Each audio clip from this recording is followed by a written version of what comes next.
Yo, yo, yo, yo, yo, yo, yo, yo, yo, yo, yo, yo, yo, yo, yo. What up? What up? All 10 of y'all. What's happening? Thank you for joining me. I appreciate it. I'm thankful for 10 people to pull up on me on the greatest podcast on earth. Welcome back to another episode of LeVar Walker Daily Show podcast. And I understand why there's not a lot of people. That is due to the lack of consistency, because sometimes I get thrown off from doing this and sometimes I don't feel like doing it. But it's very, very necessary, especially in today's time. My comedy is my business, and when you're trying to push yourself, you got to keep showing up, even when you don't feel like it. So just take a note out of that book and keep showing up. So shout out all 13 of y'all for pulling up on me. Uh, And before I get too deep into this, I just want to make sure you guys can hear me. So please comment. This is live right now. Just comment. Let me know that you can hear me right now. Okay, we got 15 in here right now. Let me know you guys can hear me. Just comment real quick. All right. Hey, man, I appreciate you, Fresco Black. Fresco Black say, man, that's just how it goes. We see you been out here killing it. I appreciate that, brother. Boston, what's happening? Easy Jones, I see you, brother. Yes, I have been on the road. Shout out to Fresco for mentioning that. I've been on the road. Matter of fact, tomorrow I'm on my way to Cleveland. I'm gonna be in the Cleveland Funny Bone. I'm gonna be at the Cleveland Funny Bone. I got 4 shows for the 17th and the 18th. Man, y'all pull up. Exquisite Eats. I see you in the building. But I'm gonna be at the Cleveland Funny Bone putting it down and telling these jokes. Now, before I get deeper, can y'all hear this round of applause? Let me see. Can y'all can y'all hear that? I just hit the applause button. I'm not tripping, man. I was thinking to myself, oh, y'all didn't hit the applause button. That's because I got this that's because I have you couldn't hear the applause because I had this filter on here to keep this sound uh really clear. So, and I don't even know where the hell. Hold on. I'm gonna show y'all because we're gonna play today. I just want to play with y'all real quick. So yeah, this now y'all can hear. Let me see if y'all can hear it now. You ready? Here we go.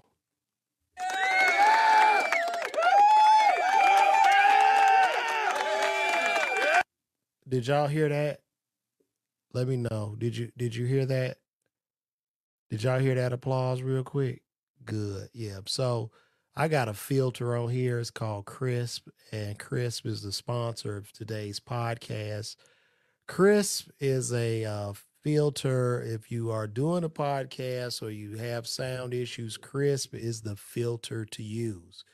Now, Crisp, you can send me my check. I gave y'all the shout out for this, so I needs my money. But anyway, today was a great day for me. It was beautiful outside, kind of warm. I think we're going into one of the hottest summers we're going to have. I believe we'll probably see consecutive triple digit temperatures this summer. I don't know if it's due from global warming or is it just due to cyclical shit that occurs from the planet. I don't know, but I know my Tesla is hollering.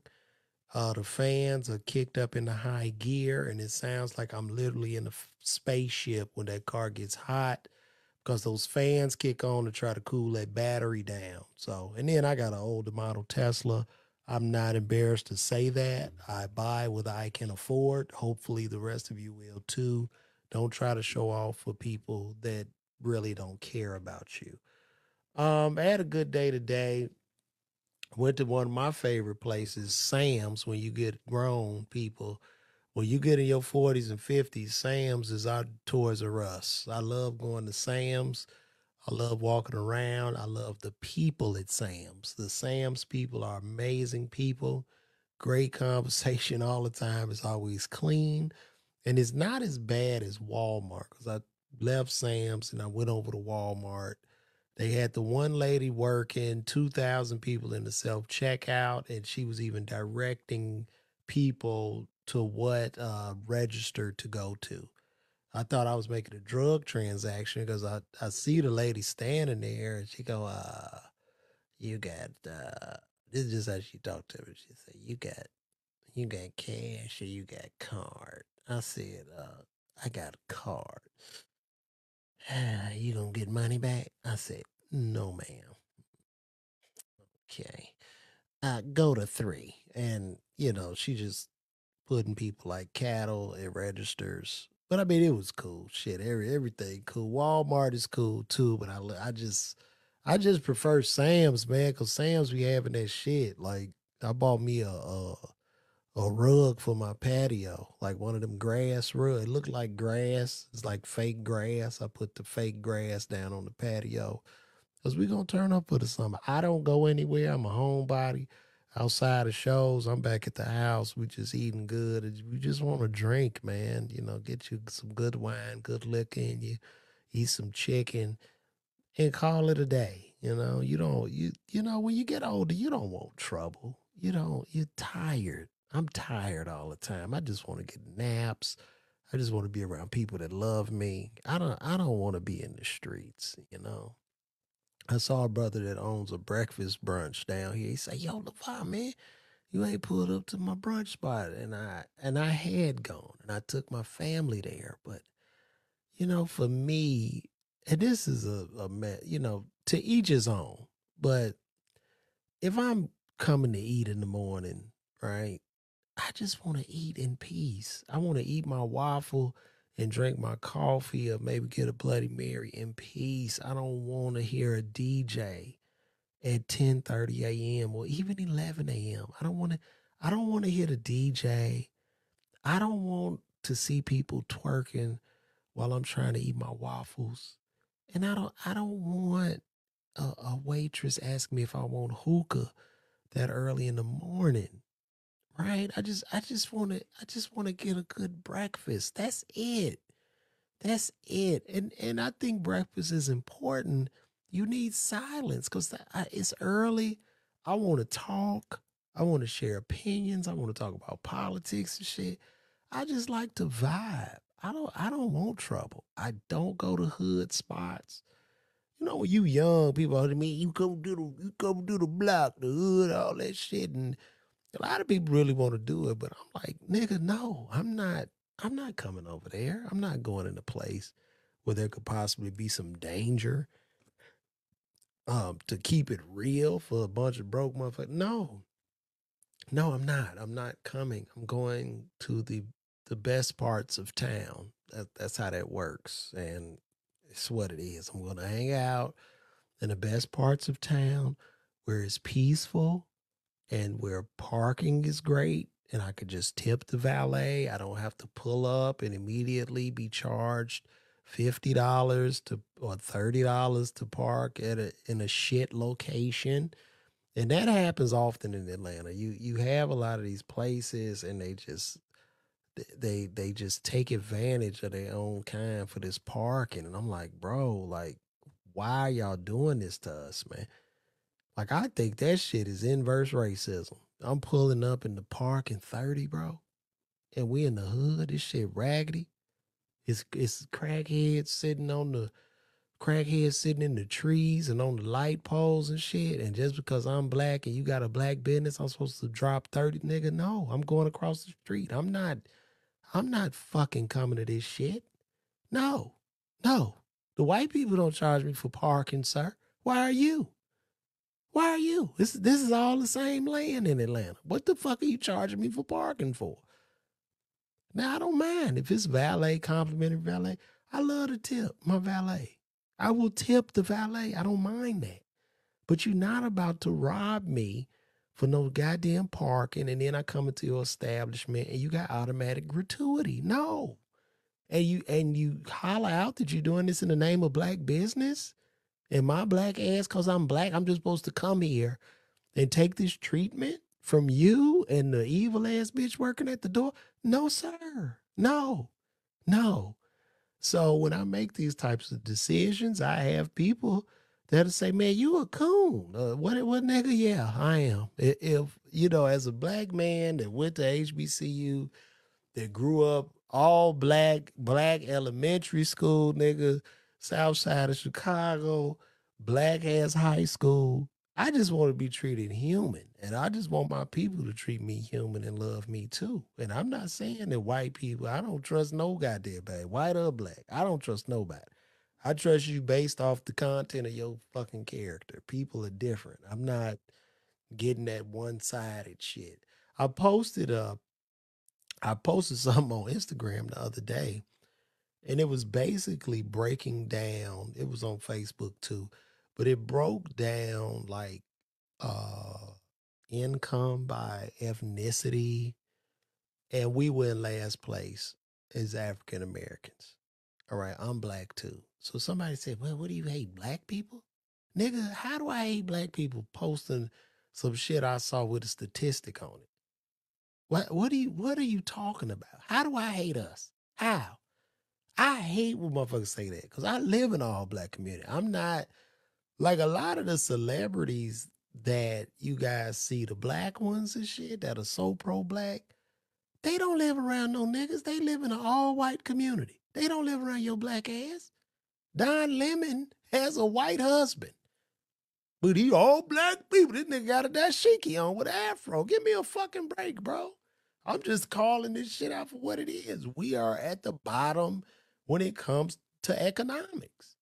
And I was getting pushback from that. And the thing about it, I'm like, well, what side are we gonna play? Do you want to play the side? When it's convenient to play victim, people want to play that shit. But when I'm calling out the facts of us being economically somewhat inferior based off statistics, I'm wrong for that. I'm black too. You know what I'm saying? I'm just raising the flag. Fuck, I don't, but I get a lot of that shit because I just keep it real. Fuck, I grew up in the hood. I grew up amongst GDs, BDs, all kind of gangster niggas that were kicking their own fucking kind down. Yes, I grew up around that shit, but it takes maturity for you to learn that that ain't about nothing. And I pretty much now I detest it. It grosses me the fuck out. And I look a nigga in his eye and tell him, nigga, don't talk that shit to me. I'm not impressed by your street record. I'm just not. And never will be. I don't like that tough shit. And especially if you're gonna oppress your own goddamn people, it's ridiculous. So I hate to sound like the old man on the porch. I really hate to sound like that today. But before I keep going, please, if you are in the Cleveland area, y'all get those tickets. Come check me out at the Cleveland Funny Bone. Also, I'll be in Hartford, Connecticut, not this weekend, but next weekend. And June 11th, I'm going to be in St. Louis at the City Winery in St. Louis. Got a little movement from tickets, but sales are still somewhat slow. So I would hope you guys pull up. Come out to see some real comedy. Come see some real comedy. I really want consumers to get back into real comedy and stop being fooled. Like, this is what I want to get into the state of stand up comedy and what I see. So basically, when I came up as a comedian in the early days, because shit, I started in like '01, '02. Well, I first started in 1996, but I got booed. Went to All Jokes Aside. They booed me off the stage. I said this was not for me. It was probably a blessing. I finished pharmacy school. In my last year of pharmacy school, I started back. So that was about '02. And during that time, when it came to stand up comedy, especially doing, quote, black or urban stand up comedy, we always had, we had great comedians because our fan base demanded that of us. They didn't play. They will boo your ass off the stage. You come with some whack ass shit, you're getting booed, right? It was a scary, scary time. Whereas now, comedy has turned into a popularity contest where you don't need any talent whatsoever. I mean, if you have some viral moments, you can get down. And it's cool, because at the end of the day, if the consumers are paying for that, that's just what it is. And I'm not going to knock a young brother from getting his money, even if he don't have the time. Shit, if y'all showing up to buy that shit, it's worth it. That's what I say. But with that, it's eroding what stand up is, right? Especially for us, because we were heavily guarded. And now black people don't really boo. They don't really go in. Just a little bit. You might see it once in a while, but it's not as hostile as it used to be. And I'm not saying that's a great thing for it to be super hostile, but we really got to get back to the roots of where this shit came from. Like, you know what I'm saying? Because I do love stand up, but as I'm going into the future, I'm finding it's getting harder and harder for me to enjoy or get inspiration from comedians like I used to. You know what I mean? I love to watch a comedian that makes me go, damn, I want to pick my pen up, man. And there's some dogs out here. And what's so unfortunate is they're not seeing these guys because of social media, like because people only pay attention to you on social media, which is not a bad thing. I've had to adapt. I try to get a lot of my talented comrades and my brothers in comedy to adapt, but I get it, it's difficult. It's a learning curve. It's what it is. But comedy right now is just like I got a call. You know what's so funny? I got a call today from a person, and I'm not gonna say no names, but they wanted me. They said, "Hey, LeVar, I got something for you, whatever, whatever." I said, "What's happening?" Yeah, so I'm managing this act. This guy, he's big on TikTok, um, and he's selling a lot of tickets, but he just doesn't have the time. And I want you to come close his show out. No, no, I'm not doing that. I'm not doing that.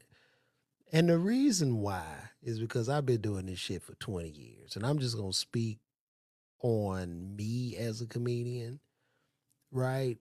There came a time in my career where I've opened for people. I'm not tripping if you are opener or whatever level you are in comedy. I'm just only speaking for LeVar Walker.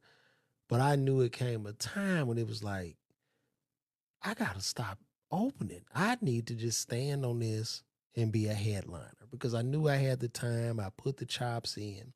And being a headliner is just not being funny. Being a headliner is having belief in yourself.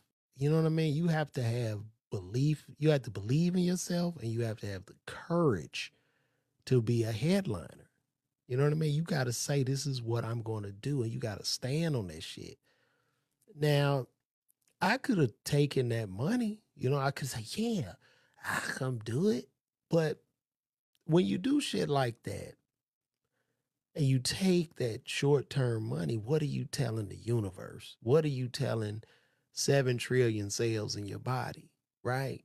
Now, you say you're a headliner, but you're not acting like a headliner because now you're going to open. But then he goes, well, you're not opening. You closing the show out. If I don't have my name on the marquee, I'm his opener. And a lot of people, a lot of comedians fail to realize this, and especially older ones. And I'm not talking to the younger guys. I'm not knocking being no fucking opener because I don't want people come, you hating on being. No, I have opened. I've done all that shit. But understand this: when you are on a show, right? And you get the opportunity to open for a guy, you are the opener. Those people are there to see the headliner. They don't give a fuck about you and how funny you are. You can set yourself on fire. It does not matter. And I'm going to tell you why it doesn't matter because when those people walk to that car, they're going to go, man, that guy that set himself on fire before LeVar went up was funny. Key word as they're driving off, they're thinking about the headliner in his show, right? And it's unfair. I know you're funny, but comedy and the business of comedy is about way more than being funny. This much is about being funny. That's why y'all see so much whack shit and you don't understand. These people think I'm whack. How the fuck he doing this? He not funny. I read the comments. They tell me I'm not funny all the time, but I don't care because I've been anointed and God told me to do this and he's blessed me with this gift and this is what I'm supposed to do.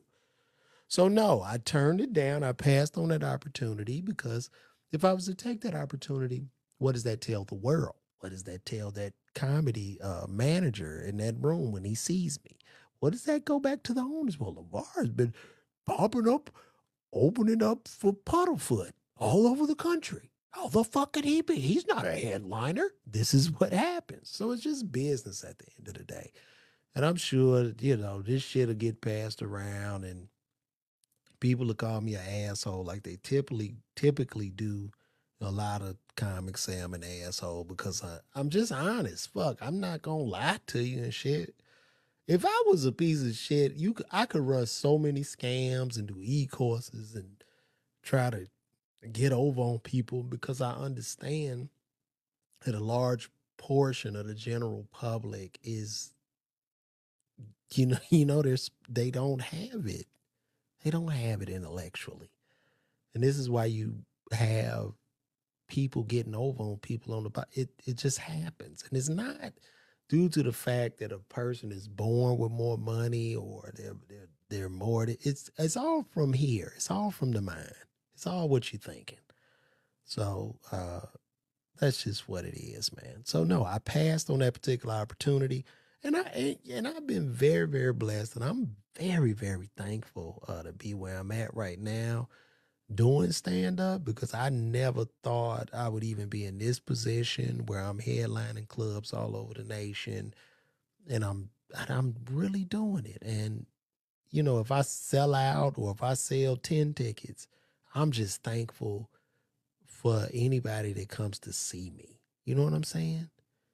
I sometimes I would go to show, I'd be like, damn, man, I only sold 13 tickets or 12 tickets. But you know what came over me? Now I'm looking at crowd, I say, man, just for these 12 people, if this one motherfucker bought a ticket, it's like, wow, they put time aside in their life, in their day, got a babysitter and came to see me. And I'm excited. And gratitude is important. We have to have that gratitude, because you get off course, you start looking to the left, looking to the right, and you have no gratitude. And without gratitude, you don't have a good attitude. You don't have latitude. And baby, you can't fly. You can't fly. Did I just drop knowledge right there? Did I drop the knowledge? Did y'all hear that? You can't fly without that shit, man. So what I'm saying? I'm happy where I'm at in my career. I stay in my lane. I don't like going places I'm not invited. I don't like to be the thirsty nigga hanging out. You know what I'm saying? Because they do that shit a lot. A lot of motherfuckers just want to hang around. Look who I'm with. The big. I don't even put pictures up and shit of people up, but that shit is corny as fuck. I'm with such and such. I'm with Dave Chappelle. That's gonna make them buy a ticket to my show because they see me and I'm special. Ain't nobody come to your shit. You just look like a motherfucker that's being a groupie, and that's real. And look, everybody stop speaking. Don't speak to those fucking celebrities. I don't consider myself a celebrity, but I was just around some people. I was looking at these motherfuckers like, look at this shit. Look at these motherfuckers. Like, they be acting extra and shit. I just love regular people. I be like, look at this motherfucker. He really looking for something. You know what I'm saying? You get that a lot, especially in Atlanta, because you got so many washed up ass rappers from the early 2000s who still think they that guy. Like, nigga, no, it's over. It's over, man. It's over, bro. You don't need all these nigga. You don't need to act like this no more. It was a great run, but you don't need to be this way anymore. And I see that shit often, and I keep it moving. But let's get into our show. I've been talking with 26 Managed. Welcome to the LeVar Walker daily show, weekly show, whatever the hell podcast I'm calling this. That's right, Chris Betty. A lot of cats think they cold. Fuck them. Just keep walking. Like, nigga, who are you? Like, really? Because at the end of the day, guess what? We all going out this bitch in either a box or an incinerator if you choose to be cremated. So get the fuck out of here. All this shit is nothing. It's temporary, it's ephemeral, and nothing really matters. So, let's go to our next topic. Kel Mitchell from Keenan and Kel was on the Shannon Sharp show, and I took the clip. I didn't even watch it. I just wanted to watch this clip with you guys. He was saying that his wife or whatever had cheated on him with many, many men and become impregnated, and she stayed with.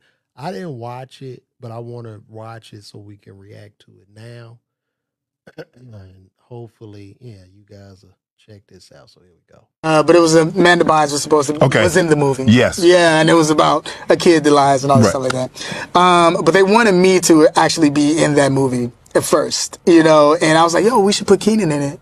That would be dope to put Keenan in it, and we both do that because we had a 3-picture deal at Paramount when we were doing that. But they decided that you know, they didn't do the other movies. We just did Good Burger. But I was doing Mystery Man, so they were like, yo, you should be on that. And I was like, oh yeah, but let's put Keenan in. They were like, nah, I think this is just be with you. And I'm like, no, but I feel like, you know, we got the show, let's do it. And also too, the writer is the same writer I had fallen out with. You know what I mean? That's in the room. And so I'm just like, you know what I mean? I don't want to do that. Right. And I remember I left out of the room, and, you know, all these producers excited about doing this movie. Right. And I remember I left out of that room, that situation, and then I saw Keenan, and then I saw Nick, and they were like, yeah, we heard about that meeting. They just started laughing. Right. And for me, I felt like, yo, y'all was in there fighting for you. You know what I mean? And that kind of hurt at that moment. Thing about me was that relationship is very important, and you need to let people know how you feel. At that time, I really wasn't doing that. Right. There was a trust thing. You know what I mean? I had already been through death, you know, within my family in Chicago, and all these things were going on. At this point, both of my uncles was murdered. I had a friend that was murdered that we talked about. Yep. All this happened around the same time. And so there wasn't any, I wasn't seeing any therapist or anything of that nature. I was just working constantly with working on the show, and within doing that. And then at that time too, I ended up marrying my ex-wife, you know, because we had another baby. We had the baby, right? We had the abortion, but then we had a baby. And she ended up telling me that the baby that was aborted wasn't mine. And so within that process, you are immediately married within a lie already. Yeah. You know what I'm saying? So the marriage was never the same after that, was it? No, it was. This is at the beginning. You know what I'm saying? This is right at the beginning. And so within that process, she probably should have kept that to herself. And well, you know, I'm glad she didn't. And so within that process, with that being known, it was just like, yo, and now I'm on TV. All this, I'm still on TV. All this thing, and I don't have time to really process that. And she almost, you know, with even in being, you know, the pregnancy, she almost died within the pregnancy. So that was a hard time too. Right. And I remember some of the writers coming to the set, to the hospital, and they were like bringing presents, and I'm thinking like, oh yeah, cool, thank you. And then they were like, yo, when can you be back on set? And it was just Bro, like, you see what I'm dealing with? Yeah, we'll see what I'm dealing with. But, you know, no shout out to, you know, no shade to them. They were doing what they were told as far as a job to see if Kel can be back on set. And I was the one that, you know, ended up getting someone pregnant, you know, around that time. But I'm just setting up so you understand what was really going on. When we get to 2004, you know what I mean? Yes. In that process. So, and now knowing that this, you know, the kid is mine, and then now, leaving the show, you know, on Nickelodeon. And then, I had Mystery Man, this big show, and I'm thinking like, oh yeah, that's gonna be it. You know what I mean? And learning within that process too, where it was like, hey, well, no, I don't want to renew on all that Keenan and Kel. I'm good. You know what I'm saying? And I already know what's going on as far as what's happening within this realm of what's going on with the show behind the scenes and what's going on with me. And I was just like, yo, I'm ready to leave anyway. And then Mystery Man didn't do as well as we thought it was going to. You know what I mean? As we thought it was going to do within that process. And then just navigating through that, now being a father. And here's the thing about it is that the reason I didn't have anybody relate to, because I was the first one out of the entire cast to be married, to have a house, you know, have kids, and Keenan, Nick, none of them could relate to that. They were still being kids.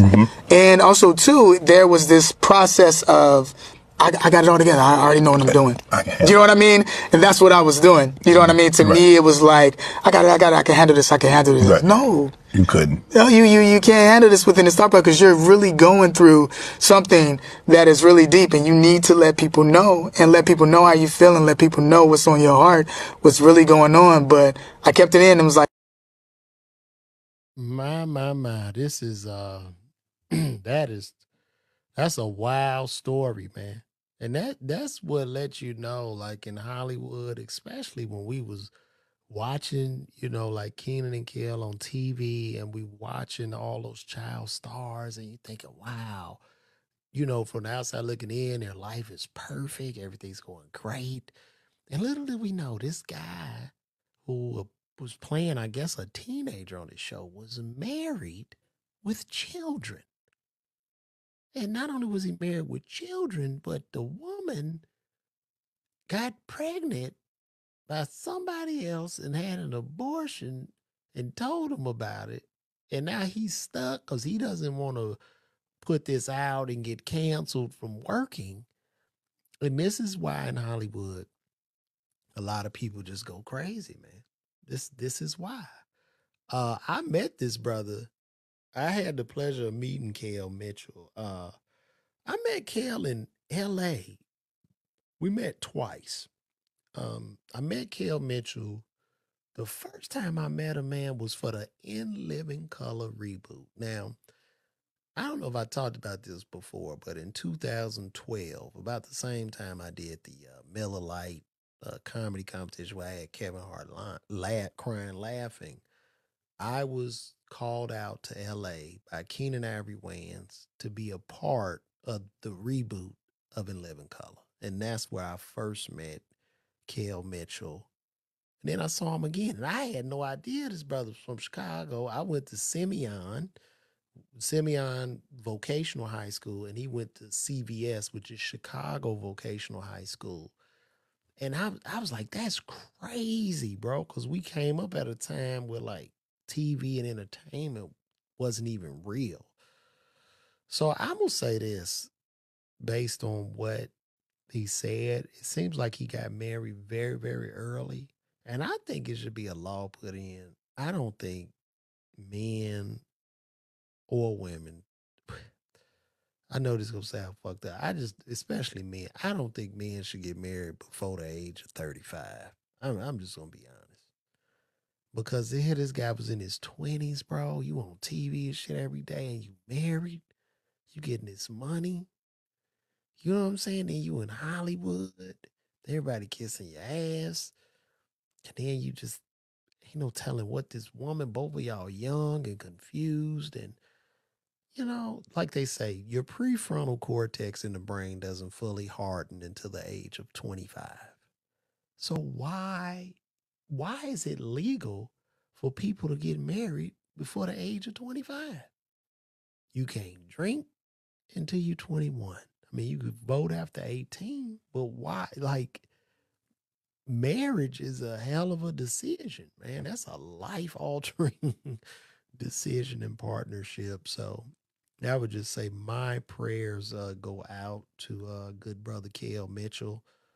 But wow, what a story. And Shannon sure knows how to bring it out of people. You know what I mean? When he wear them pants, look like them pants are but snap between the legs or something he got on. Because Shannon keeps some tight pants on, as we can see. He ain't letting them pants go.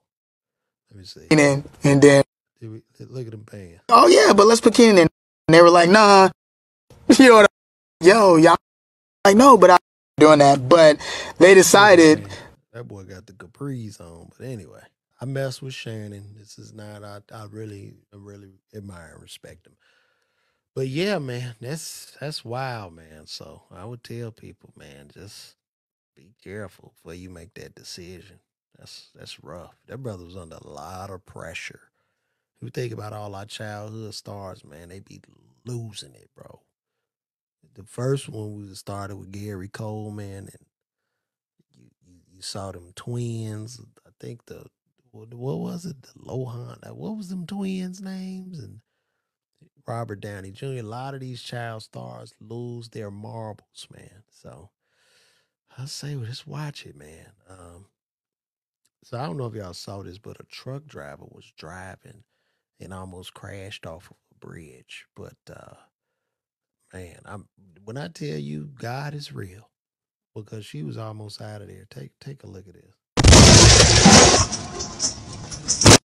Wait, let's start it over. Look at this.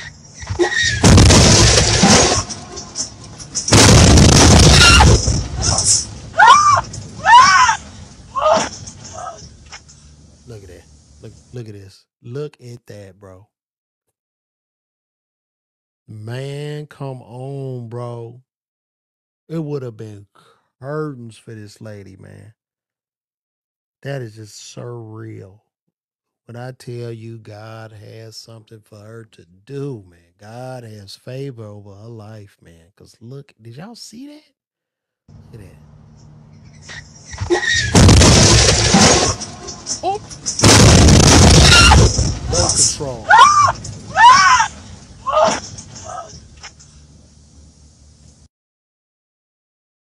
Wow. You just never know. You just never know, man. I'm so glad that young lady survived. They got her out of there, but man, she's not at fault.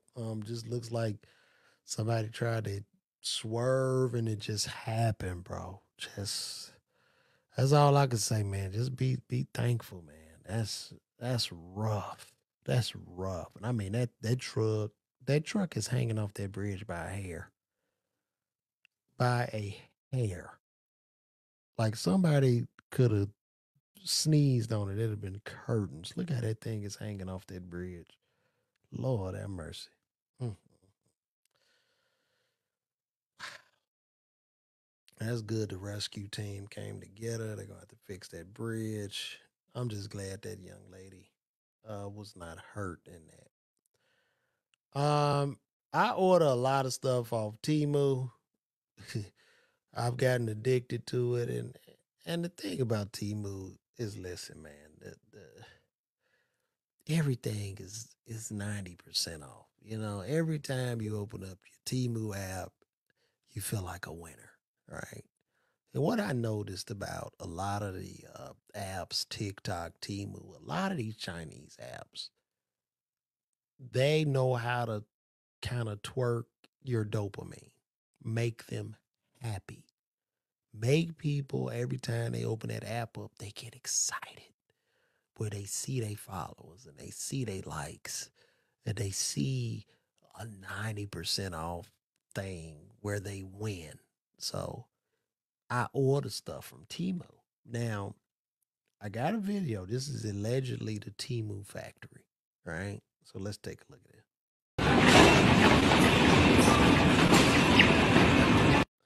So every time you hit that 90% off button, this is what you got. And they in there shirtless. And it has to be extremely hot. Look at my man. He up there with a shovel, just shoving. This is insane. This is what's happening when we hit that button. And they just in their booths. These guys probably working 14, 15 hours a day. They're just on a cycle. And you know what? I'm going to say this, man. I know in our community, I know slavery was very, very bad. And it wasn't a good thing for our people. Even though my generation wasn't slaves and the generation before us wasn't slaves, but I guess that trickle down effect is still felt. And I see a lot of brothers and sisters complain about slavery while they standing there with their Temu packages, or they have on clothes from Shein or wherever. It's all coming out of China, and it's on the backs of slave labor. Even these cell phones, you know, same thing. So it's interesting. It's sad. I'm not going to stop ordering from them. I'm still going to buy, but this is rather unfortunate. I thought about stopping the order, but it's not like if I don't get that package. I mean, what are we looking at? One less box? Am I really am I really the problem here? It just be one less box. These guys aren't going to be off. So I mean, I'm gonna keep ordering shit. I'm sorry. It's just what it is, man. But yeah, that's Temu in a nutshell. They don't even have time to think. That's what it does. I'm gonna be honest with y'all. When I was working in the pharmacy at CVS, this is damn near what it looked like. They not too far off from that. We just in there pushing pills, filling all them damn refills that nobody picks up. It's damn near the same thing, except in our profession, you need a license and extensive training to do what we were doing. But yeah, that's wild. That's wild, man. I want to talk about something else that's been really on my mind. Then there's something going on in Atlanta where they have veneer techs. I don't know if y'all heard about this. This is like a recent trend where they have actual uh people that are getting, I guess, I don't know, some type of certificate. And then you have they're doing people's teeth. Which is rather unfortunate because once again, in Atlanta, since we are, predominantly black, we have a lot of people from our community that will come and take advantage of us. Y'all heard of the scams. I don't need to mention some of our bigger scam artist names, but they have actual veneer techs. And here's the thing, everybody wants the big pearly white teeth, even if they can't afford them. They might not have the credit to do them. So now these people end up in some guy's basement or some office setting, and I guess they're printing out certificates for these people. Now, I went to pharmacy school. I went to Xavier. A lot of us have, from my university, we have backgrounds in health and health care, where before you even touch a person, you're doing chemical equations, organic chemistry, biochemistry, human anatomy and physiology. It's a lot of layers that you have to build upon to get to what you do. In dentistry, I know a lot of dentists. I mean, they go through very, very extensive training because you have a lot of nerves in the mouth, trigeminal nerves. There's certain nerves, like, when they numb the mouth, there's a part they got to know where to numb you because they could hit a nerve and your whole face will be paralyzed, right? And so I'm watching these veneer techs, and these people are just putting it. They don't clean these people's teeth. People coming in rotted teeth and shit, and they're just putting these pellets in their mouth, right? Now here's the part when a person with some sense, another black person, because they prey on a lot of these niggas prey on black people in the name of blackness. That is how we get preyed on by our own kind. In the name of blackness, they use trigger words and they tell you that we are financially illiterate and what we can't do. It's like a fucking, you would think that we can't get on the internet or some shit. Like, we can't read, we can't write. And then this black savior, he comes, brothers and sisters, I want to give you this information, even though you can Google this shit yourself, but you can't because you're black. And I'm doing this for black prosperity and all this black shit. Meanwhile, there are those of us who are getting harmed by this because somebody's going to show up with $500 or $600 to sit their ass in the chair with the dumbass veneer tech who don't have a license, don't have insurance, can't tell you microbiology, doesn't know what to prescribe when you get the infection on your gums. Don't know what to do when pyorrhea starts to set in on your ass and your teeth are just fucked up and your mouth is falling apart. And then you find out you have no recourse because this nigga didn't have a license. So all you can do get him locked up, but you don't get shit. You know what you get? A missing mouth. And, I get impatient, right? Because I see the videos. Now I got to make fun of your stupid ass.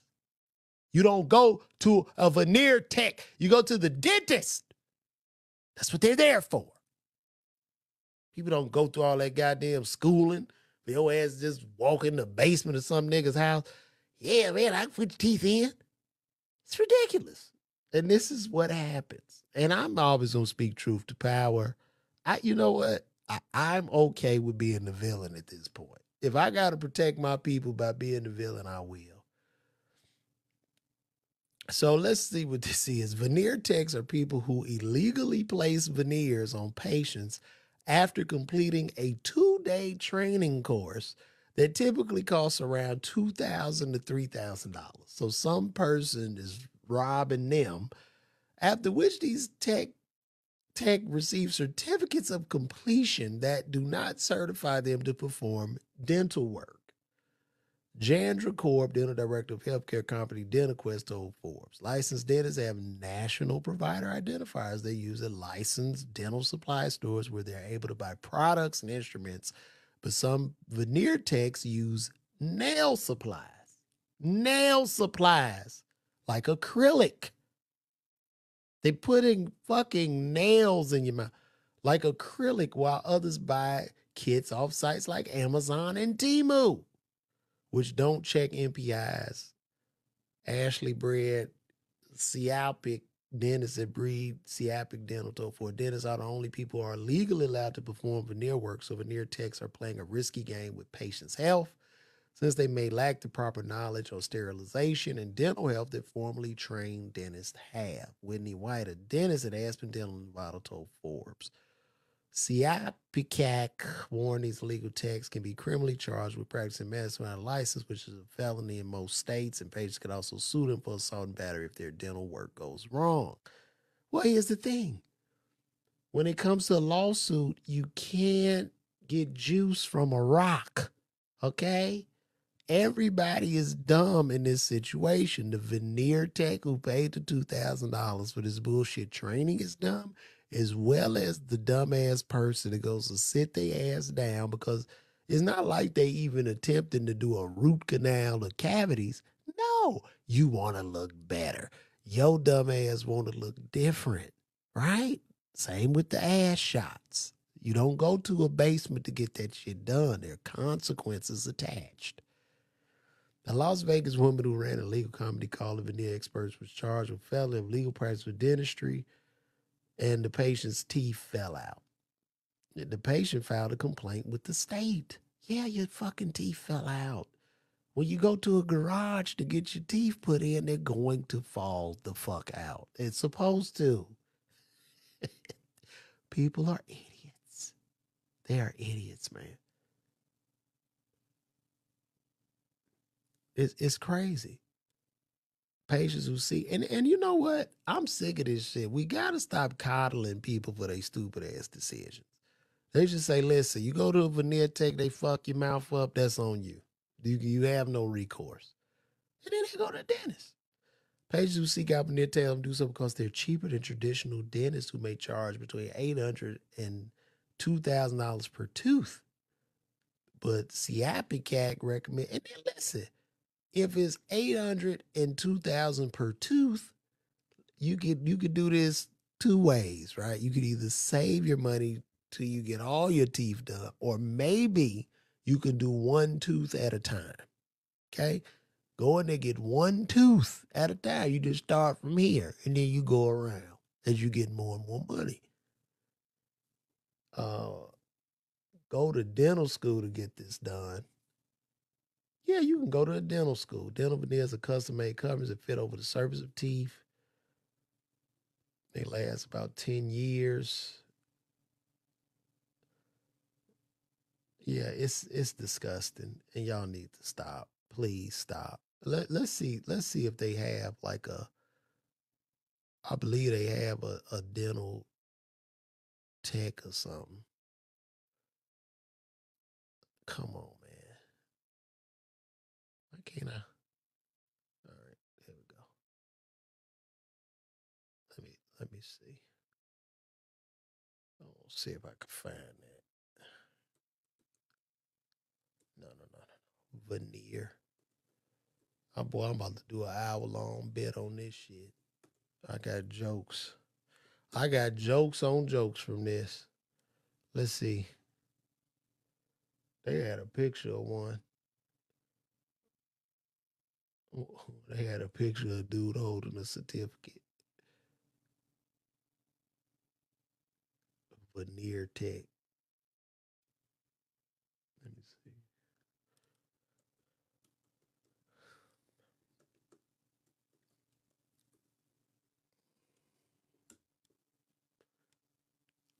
Yeah, veneer technicians of frauds. Cedric Alexander. He completed his veneer technician course. Unreal. This is wild. And they ordered the thing off of Temu. Oh my God. Look at that. And I guess they put all them fake teeth and this is bad, y'all. This is bad. Y'all gotta stop. Come on, man. We better than this, man. I'm sorry. I am sorry. Just stop. It's the same thing I told people that I'm not gonna even get into the Tulsa real estate fund. I was called a hater when I told motherfuckers not to do that shit. They told me I was a coon and a hater, and it's so sad. But that's it, guys. I guess I'm gonna wrap this show up this evening. Hopefully, you guys enjoyed this. How many people we got? Not a lot of people. We got a few on YouTube. Shout out to the YouTube. Shout out to my Facebook fam. And shout out to the 20 people on Twitter. What's happening? I mean, X. Shout out to all y'all, man. I'm glad y'all tuned in. But listen, I'm going to be at the Cleveland Funny Bone tomorrow. I got to catch the first thing smoking out of here. And we're going to have a good show. It's going to be a great show, great weekend, man. And I'm going to stay in contact with you guys. And listen, now I sound like Richard Pryor. I sound like everybody. This is what Christopher added. Chris, I sound like Richard Pryor. Listen, y'all tell me I sound like, this is all the people they say I sound like. Some people say I sound like Dave Chappelle. And then they say, I sound like Mike Epps. And some people be like, you sound like Kevin Hart. Who the fuck do I sound like? Some judge man. Who is it? Y'all got to make y'all mind up, man. Who is it? Ladies and gentlemen, who is it? Which person is it that I sound like? Tell me, sir. Who do I sound like? Is it Ricky Smiley? Hey, what up, dog? Hey, y'all, Hot 107.9. Who is it? Who do I sound like? But no, I'm just joking. But listen, man, I'm going to be at the Cleveland Funny Bone. Y'all, hey, y'all, bring y'all ass out there. I'm going to be my ass down there at the Cleveland Funny Bone, Ohio, where I'm from. So pull up on me, man. I'm out, guys. This has been a great show. Love you all. Thank you for your support.